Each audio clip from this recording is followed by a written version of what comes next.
नमस्कार दोस्तों, मैं Om Prakash Pandey the BNP institute के ऑनलाइन प्लेटफॉर्म पे आपका स्वागत करता हूं। दोस्तों, आज हम जिस भी टॉपिक करेंगे वो है भारतीय संविधान का मौलिक कर्तव्य। मौलिक कर्तव्य क्या है? इससे पहले हम लोगों ने मौलिक अधिकार और डीपीएसपी को देख लिया है कि डीपीएसपी कहाँ तक किस अधिकार क्षेत्र को रखता है भारतीय संविधान के भाग 4 के अंतर्गत, जबकि भाग 3 के अंतर्गत, जिसे हम भारत का मैग्ना कार्टा भी कहते हैं, जिसमें हम लोगों ने उसको समझने का प्रयास किया था। मौलिक अधिकार वे कौन कौन से अधिकार हैं जो भारतीय भारत के नागरिकों को दिए गए हैं, और वे कौन कौन से तत्व हैं, सिद्धांत हैं जो भारत संविधान के अंतर्गत सरकार को दिए गए हैं। तो ये कुछ था व्यक्तिगत और सामूहिक। आज हम व्यक्तिगत और सामूहिक दोनों की चर्चा करेंगे, जो कि मौलिक कर्तव्य के अंतर्गत है। तो मौलिक कर्तव्य क्या है? हमारे कुछ उत्तरदायित्व होते हैं राष्ट्र के प्रति, समाज के प्रति, है ना। तो समाज के प्रति और राष्ट्र के प्रति हमारा क्या रिस्पॉन्सिबिलिटी है, हमारी क्या उत्तरदायित्व है, हमारा क्या कर्तव्य है, हमें किन किन कर्तव्यों का निर्वहन करना चाहिए, और भारतीय संविधान के अनुच्छेद 51 में वे कौन कौन से मौलिक कर्तव्य हैं जो सन्निहित हैं, आज हम उन्हीं टॉपिक पे चर्चा करेंगे। ज़्यादा समय न लेते हुए आइए हम सीधे मौलिक कर्तव्य की विषय पे चर्चा करते हैं। दोस्तों, जैसा कि आप देख रहे हैं यहाँ पर लिखा हुआ है मौलिक कर्तव्य, फंडामेंटल ड्यूटीज। हमारे मूल कर्तव्य क्या हैं दोस्तों? जब हमारा भारत संविधान बना हुआ था उसमें मूल कर्तव्य की कोई चर्चा नहीं की गई थी, कोई विषय उसके लिए नहीं रखा गया था। लेकिन आने वाले कल में शायद आपातकाल के समय हमको इसकी आवश्यकता पड़ी कि हमें अपने अपने कर्तव्यों का निर्वहन सही समय से करना चाहिए। तो इंदिरा गांधी के मन में ऐसा विचार आया होगा, जो कि उस समय की तत्कालीन प्रधानमंत्री थी, तो उनके मन विचार आया होगा, उसकी वजह से हमारे कुछ कर्तव्य को सन्निहित कर दिया गया भारतीय संविधान में, कुछ संशोधन, कुछ परिवर्तन करते हुए। आइए हम पहले मूल संविधान में जो मूल संविधान में मौलिक कर्तव्य की जो अवधारणा को सन्निहित किया गया, समाविष्ट किया गया, आइए हम उन्हीं पर चर्चा करते हैं। दोस्तों, आपको पता होगा कि जो मौलिक कर्तव्य है उसे भाग 4 क में स्थान दिया गया था। भाग 4 क में भाग 4 क्या है दोस्तों? डीपीएसपी है, अर्थात राज्य के निषेध तत्व। जबकि भाग 4 ए या भाग 4 क है जो दोस्तों, वह मौलिक कर्तव्य की बात करता है, अनुच्छेद 51 क। तो भाग 4 क और अनुच्छेद 51 क मौलिक कर्तव्य से संदर्भित है। आपको ये बात पता होना चाहिए। दोस्तों, आइए हम इससे समय कुछ प्रमुख बिंदुओं पर चर्चा करते हैं। जैसा कि मैंने आपसे चर्चा किया दोस्तों, चर्चा ये था कि राष्ट्रीय आपातकाल के दौरान मौलिक कर्तव्य की संस्तुति सरदार सुरत सिंह समिति के द्वारा 1976 में दी गई। 1976 में एक संस्तुति प्रस्तुत की जाती है सरदार सुरत सिंह समिति के द्वारा, जो चूंकि उसमें 1976 में कौन है? कांग्रेस है, कांग्रेस पार्टी है। तो कांग्रेस पार्टी की से माध्यम से मौलिक कर्तव्य की संस्तुति सरदार सुरत सिंह समिति के द्वारा क्या होता है? 1976 में प्रस्तुत किया जाता है। किस दौरान? राष्ट्रीय आपातकाल के दौरान। आपसे कभी के क्वेश्चन पूछ लेता है कि बताइए मौलिक कर्तव्य की अवधारणा को समाविष्ट करने का मुख्य कारण क्या था? ठीक, तो व्यक्ति अपने कर्तव्यों का सही से पालन कर सके और राष्ट्रीय आपातकाल के दौरान अपने आप में क्या हो, संयमित रख सके अपने आप को। उन्हीं सब प्रारूपों को सरदार सुरत सिंह समिति के माध्यम से भारत में के संविधान में 1976 में इसे जगह दिया। किसे दोस्तों? मौलिक कर्तव्य को। ठीक दोस्तों, तो अगर आपसे कोई प्रश्न पूछे कि मौलिक कर्तव्य की अवधारणा कब प्रस्तुत की गई, तो आप कह सकते हैं 1976 में सरदार सुरत सिंह समिति के अनुसार राष्ट्रीय आपातकाल के दौरान। ठीक, तो राष्ट्रीय आपातकाल के दौरान मौलिक कर्तव्य की संस्तुति सरदार सुरत सिंह समिति के द्वारा 1976 में दी गई। ठीक दोस्तों, फिर हम बात करते हैं। अब आपको पता होगा दोस्तों कि जो मूल कर्तव्य है उसे यूनाइटेड स्टेट ऑफ सोवियत रूस अर्थात पूर्व रूसी के संविधान से लिया गया है। अर्थात हम कह सकते हैं कि जो हमारे भारतीय संविधान का जो फंडामेंटल ड्यूटीज है या मूल कर्तव्य है, वह कहाँ से प्रभावित है दोस्तों? तो वो प्रभावित है यूएसएसआर या यूनाइटेड स्टेट ऑफ सोवियत रूस या फिर पूर्व रूस के संविधान से क्या है? प्रभावित है। आपको पता होना चाहिए दोस्तों कि जो मौलिक कर्तव्य की अवधारणा है वह रूस, भारत और एक और राष्ट्र है जो इकलौता है, जापान। मुख्य रूप से यही देखने को मिलता है, और अभी ऐसा नहीं देखने को मिला कहीं और भी फंडामेंटल ड्यूटीज को अपनाया गया हो। मुख्य रूप से भारत हो गया, रूस हो गया और जापान। अन्य बहुत से ऐसे लोकतांत्रिक देश हैं या प्रजातांत्रिक देश हैं जहाँ पे सारे सिद्धांत लागू हैं, लेकिन जहाँ तक मौलिक कर्तव्य की बात है अभी उन सिद्धांतों को स्वीकार नहीं किया गया है। तो हम मुख्य रूप से देखें तो भारत में जो मूल कर्तव्य है वह कहीं ना कहीं यूएसएसआर के संविधान से प्रभावित है। प्रश्न आपसे पूछ लेगा कि मौलिक कर्तव्य की जो अवधारणा है या मौलिक कर्तव्य का जो सिद्धांत है उसे भारतीय संविधान में कब जगह दिया गया? तो 1976 में सुरत सिंह समिति में दिया गया। और ये कहाँ से लिया गया दोस्तों? USSR, United state of Soviet रूस, या फिर इसे हम पूर्वी रूस या फिर हम रूस का नाम देते हैं, रूस का संविधान कहते हैं। दोस्तों, अभी तक मौलिक कर्तव्य है, पहली बार जब संशोधन किया गया भारतीय संविधान में, तो पहली बार जब संशोधन संविधान में किया गया तो उस समय 42वें संविधान संशोधन 1976 में 10 मौलिक कर्तव्य को स्थान मिलता है। भारतीय कांग्रेस जो भारत की जो कांग्रेस थी उनकी सरकार के दौरान 42वें संविधान संशोधन अर्थात 42वें संविधान संशोधन 1976 में 10 प्रकार के मौलिक कर्तव्य को जगह दिया गया। स्वर सिंह समिति ने जो संस्तुति प्रस्तुत की थी उसमें क्या थे, 8 मौलिक अधिकार को ही स्वीकार किया कांग्रेसों ने, 3 मौलिक अधिकारों को स्वीकार नहीं करते, लेकिन बाद में इसको स्वीकृति प्रदान कर देती है और क्या हो जाता है दोस्तों, कुल मिलाकर 10 मौलिक अधिकार को भारत के संविधान में 51A और भाग 4A की जगह स्थान पर जगह मिलता है। तो संशोधन के रूप में देखें तो 42वें संविधान संशोधन 1976 में भारतीय संविधान में मौलिक कर्तव्य को जोड़ा जाता है 10 मौलिक कर्तव्य के रूप में, जिसे हम बोलते हैं 10 मूल कर्तव्य, 10 फंडामेंटल ड्यूटीज। लेकिन दोस्तों बाद में चल के 86वें संविधान संशोधन 2002 में इसके लिए बहुत टिप्पणियां होती हैं, बहुत सारे मुद्दे उठते हैं। जैसे आपको पता होगा 44वां संविधान संशोधन आता है 1978 में, उसको लेकर चर्चाएं चलती हैं। फिर आगे बहुत सी संस्तुति प्रस्तुत की जाती हैं, लेकिन बाद में चलकर टीका टिप्पणी के बावजूद भी हमें देखते हैं कि 86वें संविधान संशोधन 2002 के बाद हमारे भारतीय संविधान के मूल कर्तव्य में एक बार संशोधन कर दिया जाता है, जो कि वर्तमान में 10 + 1 बनकर क्या हो गया दोस्तों, 11। वर्तमान में अगर हमसे बात करें तो वर्तमान में 11 मूल कर्तव्य हैं, जबकि जब मूल संविधान में भारतीय संविधान के मूल में जब मौलिक कर्तव्य को जोड़ा गया था उस समय मौलिक कर्तव्य की संख्या कितनी दोस्तों, केवल और केवल 10 थी, जो कि वर्तमान में कितना है, 11 है। तो क्वेश्चन पूछे आपसे कि 11वां मूल कर्तव्य भारतीय संविधान में कब जोड़ा गया, तो आप कहेंगे कि 86वें संविधान संशोधन 2002 में भारत के संविधान में 11वां मूल कर्तव्य जोड़ा गया। आइए हम उन्हीं मूल कर्तव्यों को ब्रीफ में समझने का प्रयास करते हैं। ऐसा तो हर किताब में लिखा हुआ है, आप भी जानते हैं। हम थोड़ा सा आपको नोटेट कराएंगे वे कौन कौन से पॉइंट हैं जो मूल कर्तव्य को परिभाषित करते हैं और जिनका रक्षा करना हमारा क्या है, दायित्व है, हमारा क्या कर्तव्य है। आइए भारत के संविधान में जो 11 मूल कर्तव्य हैं उनकी हम चर्चाएं करते हैं, उनको समझते हैं। पहला जो हमारा मूल कर्तव्य दोस्तों वो कहता है कि हर भारत के सभी नागरिकों को संविधान का पालन करना चाहिए। अर्थात हर भारत के नागरिक, भारत में जितने भी नागरिक हैं, ठीक, उन सभी को संविधान, जो हमारे भारत का जो संविधान है, जो कि संविधान सभा द्वारा निर्मित किया गया था, जो कि आज का क्या है, बहुत ही आदर्श है, उनका हमें पालन करना चाहिए। तो पहली बात इसमें जो हमारा की पॉइंट है वो है संविधान। तो पहला जो हमारा कर्तव्य है, पहला कर्तव्य ही कहता है कि हमें संविधान का पालन करना चाहिए। उसमें भी कहा गया उसके आदर्शों को, अर्थात संविधान में कुछ आदर्श तत्व भी होंगे, उन आदर्शों का, उन संस्थाओं का जो क्या है, राष्ट्रीय संस्थान होंगे, और कुछ राष्ट्रध्वज हो गया और राष्ट्रगान हो गया। दोस्तों इन सभी का हमें क्या करना चाहिए, इन सभी का हमें, हमारा कर्तव्य है कि इन सभी का हम रक्षा करें, पालन करें और अपमान न करें, सम्मान करें। तो कहना होता है संविधान का पालन करना चाहिए, संविधान में निर्मित उन आदर्शों को जो हमको पालन करना चाहिए, उन आदर्शों को, उन संस्थाओं को, राष्ट्रध्वज पता हो, तिरंगा जिसे हम बोलते हैं, हमारा तिरंगा हो गया, और जिसे हम बोलते हैं राष्ट्रगान, अर्थात राष्ट्रगान का हमें सम्मान करना चाहिए, राष्ट्रध्वज का सम्मान करना चाहिए। ठीक, ये हमारा कर्तव्य है। संविधान इस पर दबाव नहीं डालता कि आप ऐसा करें, लेकिन हमको ऐसा करना चाहिए। ठीक, हमारा कर्तव्य है कि हम संविधान का पालन करें, उनके आदर्शों का पालन करें, उनकी संस्थाओं, राष्ट्रध्वज एवं राष्ट्रगान का क्या करें, सम्मान करें। ये हमारा कर्तव्य है। ऐसा भारतीय संविधान का पहला पार्ट कहता है। दूसरा जो पार्ट होता है वो कहता है स्वतंत्रता के लिए। जिस स्वतंत्रता के लिए हम परेशान थे दोस्तों, कहा गया है कि स्वतंत्रता के लिए हमारे राष्ट्रीय आंदोलन को प्रेरित करने वाले उच्च आदर्शों को हृदय में संजोए रखें और उनका पालन करें। अर्थात जिस राष्ट्र में हम रह रहे हैं, स्वतंत्र राष्ट्र में, इस स्वतंत्र राष्ट्र के लिए जो भी लोग राष्ट्रीय आंदोलन में भाग लिए थे, ठीक, उनके आदर्शों को हमें अपने हृदय में क्या रखना चाहिए, संजोग रखना चाहिए और उनका सम्मान करना चाहिए।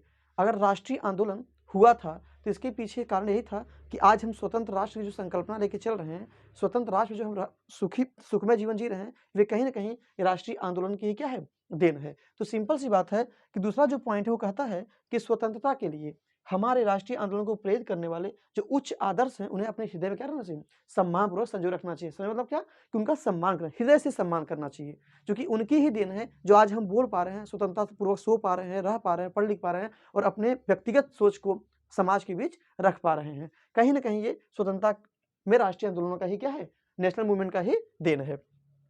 तीसरा जो पॉइंट दोस्तों है वो है भारत की संप्रभुता। ठीक, भारत की संप्रभुता, एकता और अखंडता की रक्षा करें। हमारे भारत में क्या है, संप्रभु, चूंकि हम क्या है, एक संप्रभु राष्ट्र हैं, एक अखंड राष्ट्र है और यूनाइट है। हमारे देश में क्या है, एकता है, विविधताओं में एकता वाला देश है ये, ठीक है। तो हम कह सकते हैं कि भारत की संप्रभुता हो गई, भारत की एकता हो गई एवं अखंडता की रक्षा करें और उसे अछूत बनाए रखें। अर्थात जब हम एक संप्रभु राष्ट्र हैं, अर्थात हम बाह्य निर्णय या आंतरिक निर्णय पर हमको कोई दबाव नहीं है, हम अपने बाह्य निर्णय और आंतरिक निर्णय लेने क्या हैं, स्वतंत्र हैं। तो अगर हम स्वतंत्र हैं तो इसका मतलब क्या, उसकी हम सुरक्षा भी कर सकते हैं, उसकी रक्षा करना हमारा क्या है, उत्तरदायित्व है। एकता, भारत में हम चूंकि हम पढ़ते हैं एकता और अखंडता, इंटीग्रिटी एंड यूनाइटी, तो अगर हम यूनिटी रहेंगे, एकता और अखंडता हमारे यहाँ बना रहेगा, तो क्या होगा, देश की रक्षा हम आसानी से कर सकते हैं। तो वही बात कह रहा है इसमें तीसरे पॉइंट में कि भारत की संप्रभुता, एकता और अखंडता, इसमें जो की पॉइंट दोस्तों वो है संप्रभुता, एकता और अखंडता, ये भारत के मौलिक कर्तव्य को परिभाषित करता है। फिर दोस्तों जो चौथा पॉइंट है वह कहता है देश की रक्षा करें। अब चूंकि हम जिस राष्ट्र में रह रहे हैं, जिस राष्ट्र की संकल्पना हम कभी किया करते थे, अब आज वो हमें राष्ट्र मिल गया है, तो अगर उसकी रक्षा हम नहीं करेंगे तो क्या दूसरा कोई करने आएगा? नहीं दोस्तों, अपने देश की रक्षा हमें स्वयं करना, ये हमारा कर्तव्य होना चाहिए। संविधान में ये बात होती तो भी करना पड़ता, ना होती तो भी करना पड़ता, ये हमारी रिस्पॉन्सिबिलिटी है, ये हमारा उत्तरदायित्व है कि हम अपने संविधान, अपने देश की रक्षा करें। ठीक दोस्तों, और आवाहन किए जाने पर राष्ट्र की सेवा करें। और अगर राष्ट्र में किसी प्रकार की कोई समस्या आती है, ठीक है, और राष्ट्र के संदर्भ में है, राष्ट्र के हित में कोई निर्णय लेना है और उसके लिए अगर कोई हमको आवाहन करता है, तो उस स्थिति में हमें राष्ट्र की सेवा करनी चाहिए और हमें राष्ट्र की सेवा करने के लिए क्या होना, तत्पर रहना चाहिए किसी भी स्थिति या परिस्थिति में। तो वही बात कर रहा है चौथा पॉइंट कि देश की रक्षा करें, देश की रक्षा करें और आवाहन किए जाने पर राष्ट्र की सेवा करें। दोस्तों जो पांचवा पॉइंट है वो कहता है कि भारत के सभी लोगों में समरसता और समान भ्रातृत्व की भावना का निर्माण करें। ठीक है, मतलब अगर हमारे अंदर समान भ्रातृत्व रहेगा, समान भाईचारे की नजरिए से हम चीजों को देखेंगे, तो सीधी सी बात है कि क्या होगा, तो ऐसी स्थिति में क्या होगा, धर्म हो गया, भाषा हो गया और प्रदेश या वर्ग आधारित सभी भेदभाव से हम क्या हो जाएंगे, दूर हो जाएंगे, परे हो जाएंगे। अर्थात अगर हम भाईचारे की भावना से, ठीक है, भाईचारे की भावना से अपने देश में क्या करेंगे, सभी लोगों के साथ व्यवहार करेंगे, तो चाहे वो धर्म हो, चाहे धर्म के आधार पे हो, चाहे भाषा के आधार पे हो, चाहे प्रदेश या वर्ग के आधार पे हो, हम उन भेदभावों से क्या हो जाए, बच सकते हैं। तो हमारे कर्तव्य है कि हम अपने देश में समान भ्रातृत्व को की रक्षा करें, समान भ्रातृत्व को बनाए रखें, जिससे कि धर्म, भाषा, वर्ग, प्रदेश, इनकी जो भेदभाव की जो स्थिति है, इसको हम बदल सके, इससे हम दूर हो सके। तो ऐसी प्रथाओं का त्याग करें जो स्त्रियों के सम्मान, और अगला पॉइंट है उसी में कि ऐसी प्रथाओं का त्याग करें जो स्त्रियों के सम्मान विरुद्ध हो। मतलब हमको ऐसे ट्रेडिशन को, ऐसी प्रथाओं को भी नहीं स्वीकार करना है जिससे कि स्त्रियों के सम्मान पे आँच आए। अर्थात स्त्रियों का सम्मान करना हमारा क्या है, कर्तव्य है, उत्तरदायित्व है। तो स्त्रियों के सम्मान के विरुद्ध हम ऐसा कोई काम नहीं करेंगे, ना किसी ऐसी प्रथाओं को स्वीकार करेंगे जो स्त्रियों के सम्मान को कम करता हो, अर्थात ऐसी प्रथाओं का त्याग करेंगे जो स्त्रियों के सम्मान क्या हो, विरुद्ध हो। ठीक दोस्तों, नेक्स्ट पॉइंट जो दोस्तों है वो है छठा पॉइंट। छठा पॉइंट करता है कि हमारी संस्कृति की गौरवशाली परंपरा का महत्व समझें और उसका परीक्षण करें। जो भारत की संस्कृति है, जो हमारे यहाँ की जो संस्कृति है, जो कल्चर है, उसको क्या करें, हम गौरवशाली बनाएं, संस्कृति को बढ़ावा दें। जब हम प्रत्येक, भारत में भाई विविधताओं में एकता वाला देश है, तो विविध प्रकार की संस्कृतियां भी होंगी। राज्य, कई राज्य हैं, कई राज्य, 28 राज्य वार्ड के सभी प्रदेशों मिलकर हमारा भारत बना हुआ है, तो 28 राज्य हैं, तो सबकी संस्कृति अलग अलग होगी, लेकिन एक ऐसा स्थान आता है जहाँ पे सभी संस्कृति और सभी विरासत में एक जगह मिलते हैं, वो होता है भारत। जब कहते हैं एक राष्ट्र, एक राष्ट्र, एक सोच, एक विचार, तो कहीं ना कहीं परिभाषित करता है किसको, हमारी संस्कृति को, हमारी कला को। तो इसकी क्या करना, इसको परिरक्षित करें, इसको संरक्षण प्रदान करें, हमारी संस्कृति किस तरीके से बेहतर बन रही, संस्कृति और कला में हम कितना पारंगत हो सके, उन सभी विषयों पे क्या होगा, चर्चा करता है हमारा क्या, मौलिक कर्तव्य। फिर दोस्तों जो सातवां मौलिक कर्तव्य है वह कहता है पर्यावरण। क्योंकि आपको पता होगा कि पर्यावरण अगर हम संरक्षित नहीं करेंगे, पर्यावरण हम सुरक्षित नहीं करेंगे, तो सीधी सी बात है कि जिस ऑक्सीजन को हम स्वीकार करते हैं, यह ऑक्सीजन को आसानी से नहीं मिलता है दोस्तों, यह पेड़ पौधों के माध्यम से हमको मिलता है। तो कहाँ, जो सातवां पॉइंट है वो कहता है कि प्राकृतिक, मतलब जो नेचुरल इन्वायरमेंट है, जो प्राकृतिक पर्यावरण की, जिसके अंतर्गत, अब प्राकृतिक पर्यावरण दोस्तों क्या हो सकता है, आपका वन हो जाएगा, फॉरेस्ट हो जाएगा, झील हो जाएंगे, नदी हो गया और वन्यजीव हो गए। अर्थात हम कह सकते हैं कि उन सभी प्राकृतिक पर्यावरण के अंतर्गत आने वाले, जैसे कि वन हो गया, झील हो गया, नदी हो गई और आपका वन्यजीव हो गया, इनकी रक्षा करें। क्योंकि जब इनकी रक्षा करेंगे तभी हमारा मानव जीवन जो है वह पृथ्वी पे संभव हो सकेगा। अगर हम पर्यावरण को क्षति पहुंचाते हैं या प्रकृति की वस्तुएं हैं उनको हम क्षति पहुंचाते हैं दोस्तों, तो स्वाभाविक सी बात है कि हमारा जो मानव जीवन है वह कहीं ना कहीं कम होता नजर दिखाई देगा। हमारा जो पर्यावरण दूषित हो जाएगा। तो वही कह रहा है 7वां पॉइंट कि प्राकृतिक पर्यावरण की, जिसके अंतर्गत वन, झील, नदी और वन्य जीव हैं, उनकी रक्षा करें या उनका संवर्धन करें तथा प्राणी मात्र के प्रति दया भाव रखें। और सभी के प्रति, चाहे वो प्रकृति हो, चाहे कोई प्राणी मानव हो, चाहे कोई मानव हो, सभी पर क्या रखना है? दया का भाव रखें। किसी साथ कुरूप भाव या बहुत कठोर नहीं बनने का प्रयास करना चाहिए। ठीक दोस्तों, तो वही कह रहा है तथा प्राणी मात्र पर दया का भाव रखें। ये था हमारे मौलिक कर्तव्य। हमारा एक कर्तव्य भी होना चाहिए। ये जितनी बातें मैं आपसे कह रहा हूँ ये हमारा कर्तव्य होना भी चाहिए कि हमें ऐसा करना चाहिए। भारतीय संविधान में होता तो और बहुत ऐसी चीजें आपको पता होगा कि जैसे कि राष्ट्रध्वज हो गया, राष्ट्रगान हो गया, जब इसको संविधान में जगह नहीं दिया गया दोस्तों, तो भी 1950 में आप देख रहे थे, 1947 1950 में हम तब भी इसका सम्मान करते थे, क्योंकि हम एक स्वतंत्र राष्ट्र की संकल्पना लेकर चल रहे थे, स्वतंत्र राष्ट्र की कल्पना लेकर चल रहे थे। और जब स्वतंत्र राष्ट्र हमको मिल रहा है तो क्या हम उसका सम्मान नहीं करेंगे? क्योंकि हमारे जितने भी आंदोलनकर्ता थे वे कहीं न कहीं इसी तिरंगे को, इसी राष्ट्रगान को स्वीकार करने के लिए, अपने स्वतंत्र राष्ट्र को स्वीकार करने के लिए कई प्रकार के प्रयास किए। ठीक, राष्ट्रीय आंदोलन हुए, कई राष्ट्रीय आंदोलन जिसमें हमारे राष्ट्र नेताओं ने भाग लिया। ठीक, हमारे कई जांबाजों ने अपना मूलभूत समय दिया, जिसकी वजह से आज हम एक स्वतंत्र राष्ट्र की कल्पना जो कर रहे थे, आज वो हमारे पास संरक्षित है, सुरक्षित है। दोस्तों हम बात करते हैं 8वें पॉइंट की, जो मौलिक कर्तव्य दिया हुआ है। मौलिक जो 8वां पॉइंट दोस्तों वो कहता है कि वैज्ञानिक दृष्टिकोण, मतलब कि जो हमारा जो हम कह सकते हैं कि वैज्ञानिक दृष्टिकोण हमारा ये कहता है कि मानववाद और ज्ञानार्जन तथा सुधार की भावना का विकास करें। मतलब कि हम वैज्ञानिक दृष्टिकोण को आगे लेकर आए। ठीक है, जब हम वैज्ञानिक दृष्टिकोण को आगे लेकर आएंगे तो जो मानववाद है और ज्ञानार्जन तथा सुधार की जो भावना है उसमें क्या होगा? विकास होगा। अर्थात हम विकासात्मक तरीके से सोच पाएंगे। तो अगर हमारे जीवन के कुछ मूलभूत कर्तव्यों में अगर हम वैज्ञानिक दृष्टिकोण को अपनाते हैं तो सीधी सी बात है कि हमारी 2-3 बात से मानववाद और ज्ञानार्जन तथा उनके जो सुधार का जो विकास है वो निरंतर क्या होगा दोस्तों? बना रहेगा। इसलिए हर एक व्यक्ति का कर्तव्य होता है कि वह जो भी सोचे, जो भी करे, वैज्ञानिक दृष्टिकोण को माध्यम बना के, वैज्ञानिक दृष्टिकोण को आधार बना के सोचता है तो उसका विकास, चाहे वो मानववाद का हो, चाहे वो ज्ञानार्जन हो, चाहे किसी सुधार को लेकर हो, उसका विकास संभव है। जो 9वां पॉइंट दोस्तों वो कहता है कि सार्वजनिक संपत्ति को सुरक्षित रखें और हिंसा से दूर रहें। जो हमारी सार्वजनिक संपत्ति है, अर्थात जो सरकार की संपत्ति है, जो हमको सौंपी जाती है या भारत सरकार द्वारा समस्त नागरिकों को दी जाती है, वो जितने भी, अर्थात जैसे कि रेलवे ही हो गया, रेल को ही ले लीजिए, तो रेल की जितनी भी आप देखते हैं वस्तुएं या संपत्ति, वे क्या है? क्या हमारी संपत्ति नहीं है? ठीक, तो उसकी संरक्षा करना, उसकी रक्षा करना हमारा क्या है? कर्तव्य है। उसको सुरक्षा प्रदान करना हमारा कर्तव्य है। अर्थात सार्वजनिक संपत्ति को सुरक्षित रखें और हिंसा से दूर रहें। अगर हम हिंसा फैलाते हैं, वायलेंस की स्थिति अगर हम क्रिएट करते हैं तो क्या वो सही रहेगा? महात्मा गांधी भी हमारे कहा करते थे अहिंसो परमो धर्मः। हमारा गीता भी यही कहता है, हमारा संविधान भी यही कहता है, अनुच्छेद 51 का, कि हर व्यक्ति को हिंसा से दूर रहना चाहिए। अगर हम हिंसा करेंगे, वायलेंस की स्थिति को उत्पन्न करेंगे तो कहीं ना कहीं वो हमारे समाज को एक नकारात्मक प्रभाव पड़ेगा। तो अगर हम हिंसा से दूर रहेंगे तो कहा जाता है ना कि अगर हम हिंसा नहीं करते हैं तो समाज में शांति स्थापित होता है, और जब शांति स्थापित होता है तो कहीं ना कहीं देश का कल्याण या हमारा विकास या हमारा कल्याण होता दिखाई देता है। हमारा कर्तव्य है कि हम इस हिंसा से क्या रहें? दूर रखें और लोगों को भी दूर रखने का प्रयास करें। दोस्तों जो 10वां है, ये हमारे भी 10 मूल, मैं 10 को बता रहा हूँ, यहाँ मैं प्लस का साइन, मतलब ये जो 11वां जोड़ा गया है, जो 10 मूल कदम उनकी चर्चा कर रहा हूँ। 10वां कहता है दोस्तों, व्यक्तिगत और सामूहिक गतिविधियों के सभी क्षेत्रों में उत्कर्ष की ओर बढ़ने का सतत प्रयास करें, जिससे राष्ट्र निरंतर बढ़ते हुए प्रगति और उपलब्धि की नई ऊंचाइयों तक को छू ले। अर्थात हमको व्यक्तिगत और सामूहिक गतिविधियों के, जो हमारे जो व्यक्तिगत है या फिर सामूहिक जितनी भी गतिविधियां हम करते हैं, अगर उन सभी क्षेत्रों में हम क्या करें?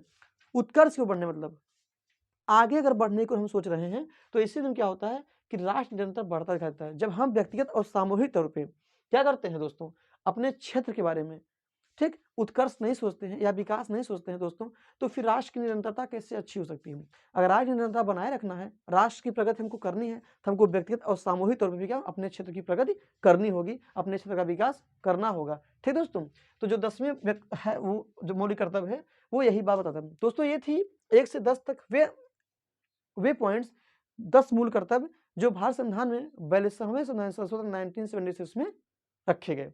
दोस्तों जो 11वां मूल कर्तव्य है उसको 86वें संविधान संशोधन 2002 के अंतर्गत जोड़ा जाता है भारत के संविधान के मौलिक कर्तव्य के 51 में, भाग 4 ए में। वो क्या है दोस्तों, आइए चर्चा करते हैं।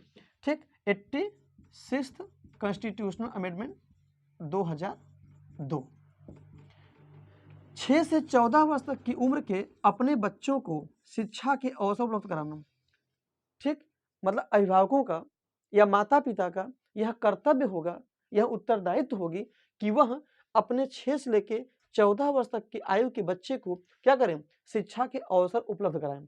मतलब अगर शिक्षा का अवसर उन्हें दिया जाए, ऐसा अभिभावक या माता पिता का कर्तव्य होगा। अर्थात अनुच्छेद 51A में जो 11वां मूल कर्तव्य है वो कहता है कि भारत के प्रत्येक माता पिता और अभिभावक का यह कर्तव्य होगा, यह उत्तरदायित्व होगा कि वो अपने 6 से लेकर 14 वर्ष के बच्चे को शिक्षा का अवसर उपलब्ध कराएं, मतलब उन्हें शिक्षा प्राप्त कराएं। भारत के सभी नागरिकों को 6 से लेकर 14 वर्ष के बच्चों को शिक्षा प्राप्त हो, ऐसा अभिभावक या माता पिता को चाहिए या संरक्षक को चाहिए। तो ये था दोस्तों 86वें संशोधन 2002 में कुछ मौलिक कर्तव्यों को जगह दिया गया हमारे भारत के संविधान में। तो इसको कहाँ रखा गया दोस्तों, भाग 4A में और 51A में।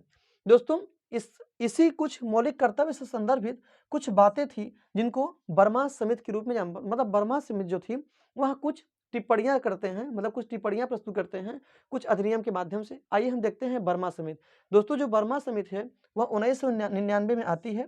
ठीक, बर्मा समिति की जो संस्तुति होती है, प्रस्तुति होती है वह 19 में। अगर आपसे कोई क्वेश्चन पूछे कि बर्मा समिति कब आया था, तो बर्मा समिति की जो टिप्पणियां थी वो 1999 कारगिल का युद्ध आपको याद रहेगा, तो 1999 बर्मा समिति भी याद रहेगा।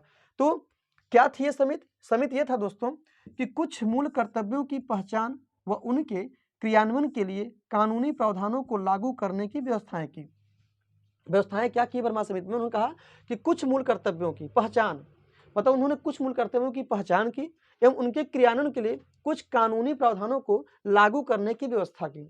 मतलब ये कौन कौन से कानून हैं जो मूल कर्तव्यों के ऊपर लागू होते हैं, उन्होंने क्या किया, उन कुछ कर्तव्यों को कानूनी मान्यता दे दी। जब अब आपको पता हो दोस्तों कि जब कानूनी मान्यता प्रदान कर जाती है तो हम कानून के दायरे में आ जाते हैं, अर्थात जब हम उसका उल्लंघन करते हैं तो हमको उस प्रावधान के तहत कुछ न कुछ सजाएं दी जाती हैं। जब हम उस सजा मतलब जब हम उस कानून का उल्लंघन करते हैं, तो शायद सरकार या कानून की कुछ यही उद्देश्य रहा होगा या बर्मा समिति का कुछ यही उद्देश्य रहा होगा कि जब हम कुछ मूल कर्तव्यों को कानून के अंतर्गत या अधिनियम या प्रावधान के अंतर्गत रख देंगे तो इससे क्या होगा कि व्यक्ति चाह कर भी उस मूल कर्तव्य का उल्लंघन, मूल कर्तव्य का हनन नहीं कर पाएगा। आइए देखते हैं वे कौन कौन से अधिनियम हैं जो हमको मतलब कि हमारे संविधान में मूल कर्तव्य संदर्भित हैं जो कि बर्मा समिति से प्रभावित हैं। पहला दोस्तों हम चर्चा करेंगे क्रम से, आपको मतलब आपको केवल अधिनियम जानने में कौन कौन सा अधिनियम है जो मौलिक कर्तव्य को प्रभावित करते हैं, जिनका उल्लंघन करने में हमको सजाएं भी दी जा सकती हैं या दी जाती है। पहला है दोस्तों राष्ट्र गौरव का अपमान निवारण अधिनियम, मतलब राष्ट्र गौरव अपमान निवारण अधिनियम 1971। 1971 में दोस्तों एक आता है अधिनियम 1971 में 1971 1971 में एक अधिनियम आता है जिसका नाम है राष्ट्र गौरव अपमान निवारण अधिनियम। अब ये क्या है दोस्तों, आइए इसको समझते हैं। यह कहता है कि भारत के संविधान राष्ट्रीय ध्वज और राष्ट्रीय गान के अनादर का निवारण करता है। अगर कोई भी व्यक्ति, भारत का कोई भी व्यक्ति अगर संविधान का उल्लंघन करता है, राष्ट्रीय ध्वज का उल्लंघन करता है या राष्ट्रीय गान का अनादर या अपमान करता है तो उसे राष्ट्र गौरव अपमान निवारण अधिनियम 1971 तक सजाएं भी दी जा सकती हैं और उसको कुछ जेल भी हो सकता है। मतलब कोई भी प्रावधान भारतीय इस राष्ट्र गौरव अपमान निवारण अधिनियम के तहत उनको सजाएं सुना सकती हैं। तो जो 1971 दोस्तों है 1971 वह राष्ट्र गौरव अपमान निवारण अधिनियम, आपको याद होना चाहिए कि जो राष्ट्र गौरव अपमान निवारण अधिनियम 1971 यह मूल कर्तव्य संदर्भित है, जो कहता है अगर कोई भी व्यक्ति भारत के संविधान का उल्लंघन करता है, राष्ट्रीय ध्वज का उल्लंघन करता है, राष्ट्रीय गान का अनादर करता है, अपमान करता है, तो उसे सजाएं दी जाएंगी, उसे कानूनी प्रावधान के अंतर्गत देखा जाएगा। फिर दोस्तों हम बात करते हैं दूसरा दोस्तों है सिविल अधिकार या नागरिक अधिकार संरक्षण अधिनियम। कहीं कहीं आपको दिखेगा नागरिक अधिकार संरक्षण अधिनियम या सिविल अधिकार संरक्षण अधिनियम 1955। 1955 दोस्तों लाया जाता है, मौलिक कर्तव्य संदर्भित है, जो कि बर्मा समिति की क्या है कुछ टिप्पणियां हैं। तो उनका कहना था कि सिविल अधिकार संरक्षण अधिनियम 1955 को भी लागू किया जाना चाहिए मूल कर्तव्य के संदर्भ में। वो क्या था, उनका कहना था कि जाति हो गया, धर्म हो गया से संबंधित अपराधों पर दंड की व्यवस्था करना। अगर कोई भी व्यक्ति है भारत का, अगर वह जाति एवं धर्म संबंधित कोई भी अपराध करता है तो उसे दंड की व्यवस्था करना, यह क्या होगा, भारतीय कानून की उत्तरदायित्व होगा। तो उनका कहना है कि सिविल अधिकार संरक्षण अधिनियम 1955 के अंतर्गत अगर कोई भी व्यक्ति जाति एवं धर्म से संबंधित अपराधों पर दंड की व्यवस्था की गई है, अगर कोई व्यक्ति जाति या धर्म से संबंधित कोई भी अपराध करता है तो उसे क्या दिया जाएगा, सिविल अधिकार संरक्षण अधिनियम 1955 तहत क्या है, दंड की व्यवस्था की गई है, दंड का प्रावधान किया गया है। तीसरा दोस्तों है वो है विधि क्रियाकलाप निवारण अधिनियम 1976। 1976 में दोस्तों एक और विधि लाई जाती है, अधिनियम लाया जाता है, जिसका नाम है विधि क्रियाकलाप निवारण अधिनियम। विधि व्याप्त भी कभी कभी कहते हैं, विधि व्याप्ति भी कहते हैं। तो विधि क्रियाकलाप निवारण अधिनियम 1976 में क्या है दोस्तों, आइए समझते हैं। किसी भी सांप्रदायिक संगठन को गैर कानूनी घोषित करने की व्यवस्था करता है। अर्थात कोई भी सांप्रदायिक संगठन, मतलब भारत में सांप्रदायिक संगठन बनाने की व्यवस्था नहीं है, मतलब कम्युनिज्म की स्थिति नहीं है।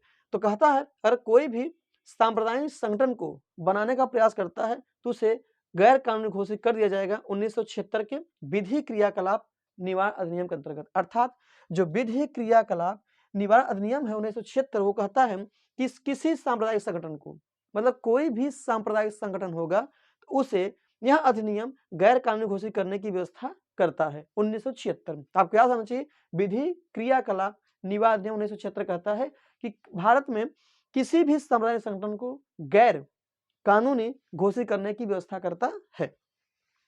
चौथा है दोस्तों आप भी कई बार पढ़ोगे, बहुत सारी परीक्षाओं में पूछा भी गया है कि वन्य जीव संरक्षण अधिनियम 1972।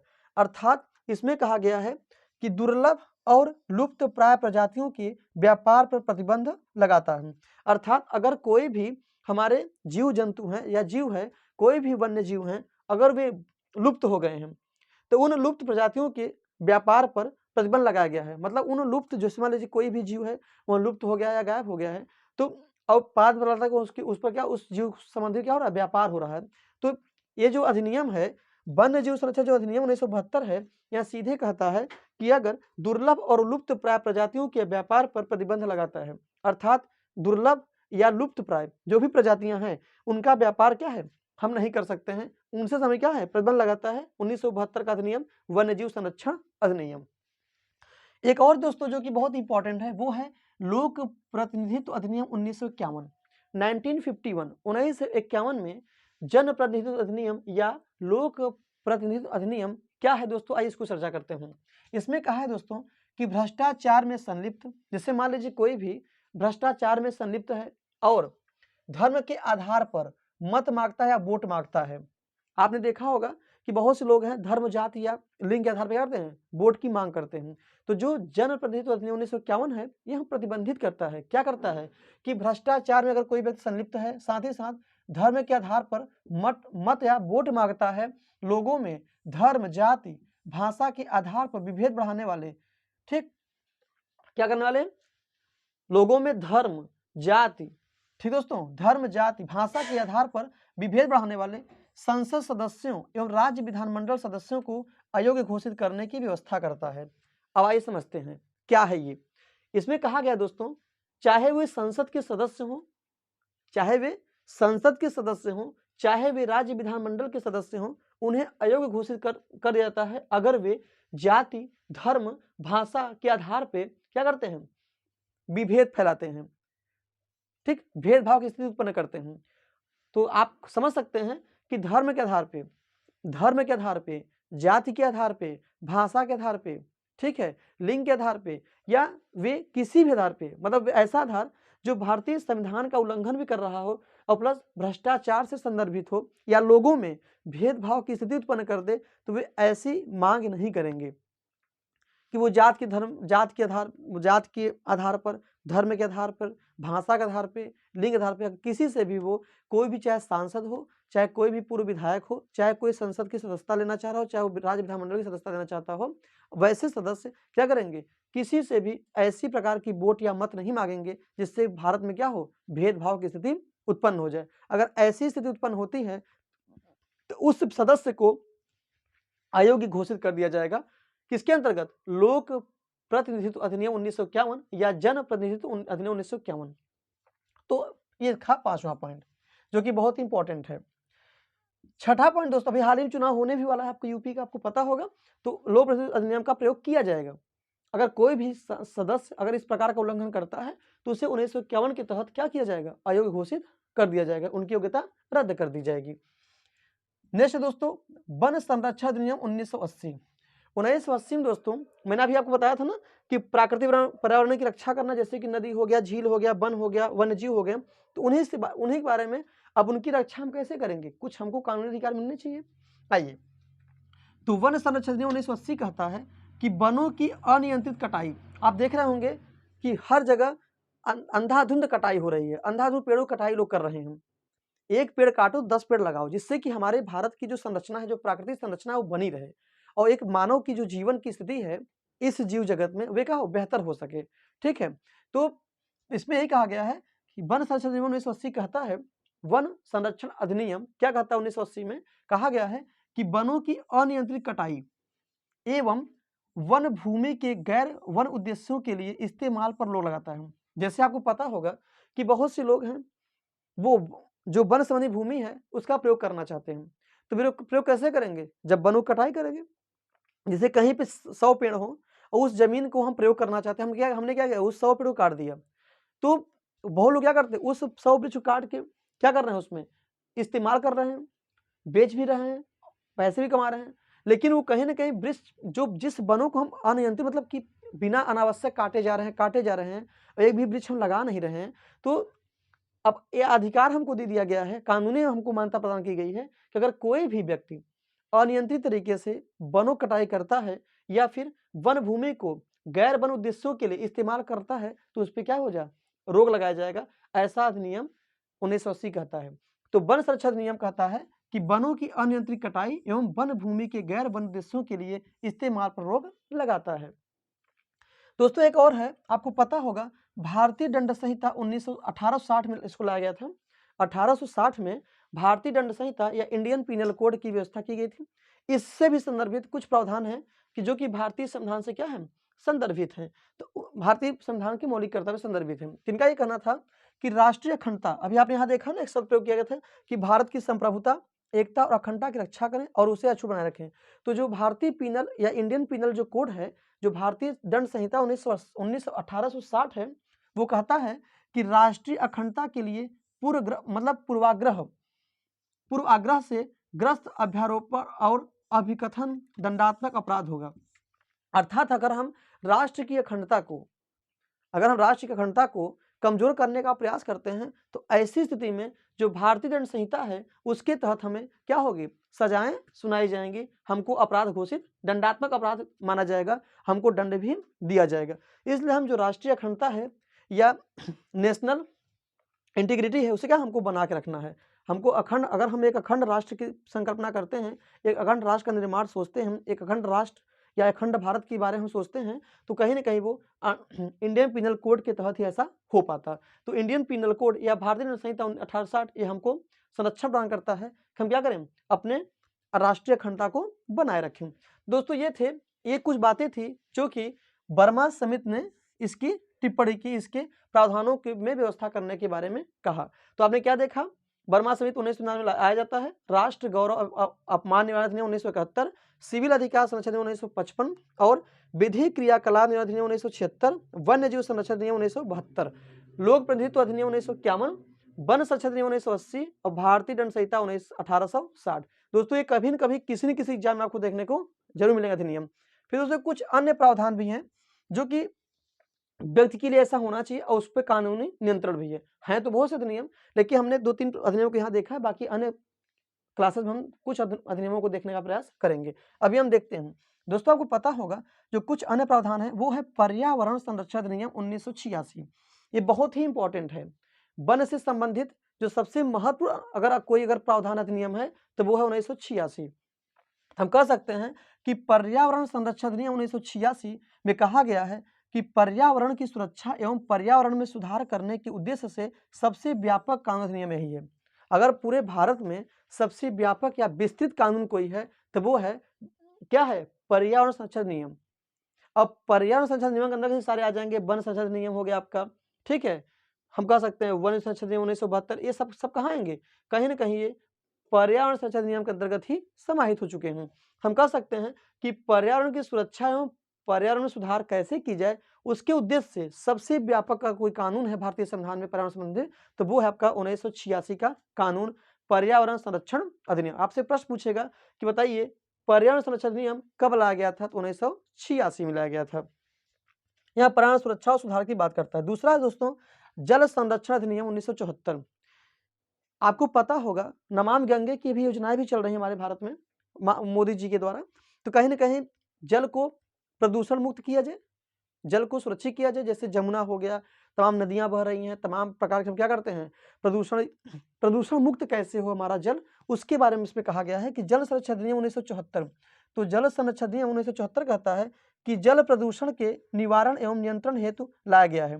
मतलब जल के प्रदूषण का निवारण कैसे किया जाए या उन पर नियंत्रण कैसे स्थापित किया जाए, तो जल के प्रदूषण से निवारण और उन पर नियंत्रण स्थापित करने क्या लिया गया है दोस्तों, जल संरक्षण अधिनियम 1974। आपसे क्वेश्चन पूछेगा कि बताइए जल संरक्षण अधिनियम 1974 किससे संदर्भित है, तो आप कहोगे कि जल के प्रदूषण के निवारण एवं नियंत्रण से संदर्भित है।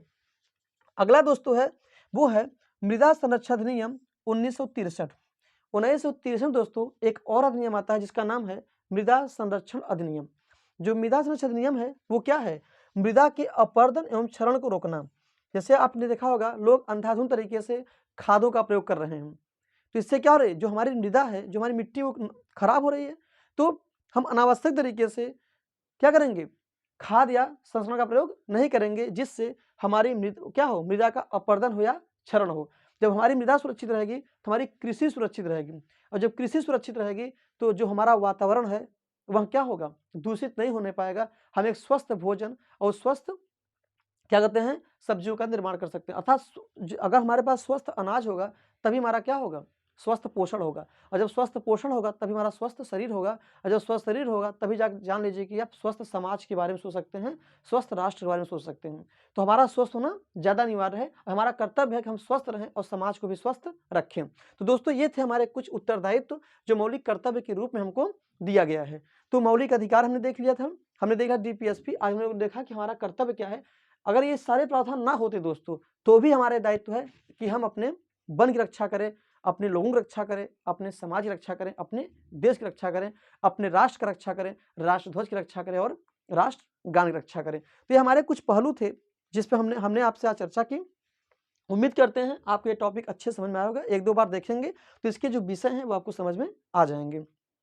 ठीक है दोस्तों, नेक्स्ट लेक्चर आपको हम मिलेंगे नेक्स्ट वीडियो में नेक्स्ट टॉपिक के साथ। तो इसको अच्छे से 1-2 बार देखिएगा, समझिएगा। अगर नहीं समझ आता है तो उसको आप कमेंट बॉक्स में प्रश्न के रूप में हमसे पूछ सकते हैं। तो ठीक दोस्तों, इसको लाइक करिए, शेयर करिए, सब्सक्राइब करिए और अपने अधिक से अधिक मित्रों के पास इसको भेजिए जिससे कि अन्य को भी इसका लाभ मिल सके। नमस्कार दोस्तों, मिलते हैं नेक्स्ट वीडियो में। Bye bye, good night.